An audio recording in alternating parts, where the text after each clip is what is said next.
what approval process do I need to go through to renovate my unit? Do I need approval? Can the committee approve the works? In New South Wales, I know you need to create a bylaw. Is this how it works in Victoria? Are there minor works that don't need approval? Sure. So yes, up in New South Wales, they're referred to as bylaws. Down here in Victoria, we call them rules, owners corporation rules. So there is the ability for an owners corporation to create rules. So there is the default rules, which are referred to as model rules of an owners corporation. However, the owners corporation can create additional rules in regard to certain things. So Schedule 1 of which adjoins the Owners Corporations Act stipulates what type of rules an owners, what I guess categories an owners corporation can make rules under.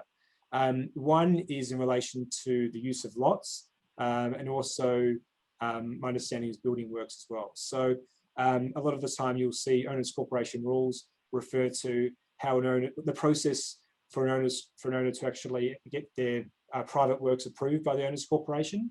Some good practice is that basically there's a document that is sent to the owners corporation outlining the proposed works, and also how they're going to deal with any inconvenience that may arise affecting their neighbours. So whether it's noise or the delivery of building materials into the apartment complex, or a different type of owners corporation property. So whether it's how to book the lift and dealing with the owners corporation manager regarding that. So really important that the communication is there, that a lot owner informs the owners corporation manager, who in turn will inform the committee of management.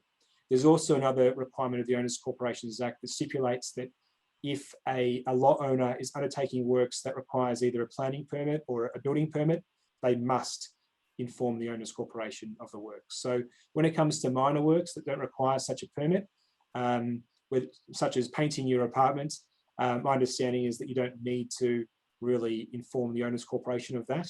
However, if it's major work that's going to cause, I guess, potentially structural changes to the apartment or create noise and inconvenience to others, then yes, approval will be required by the owners corporation by best practice.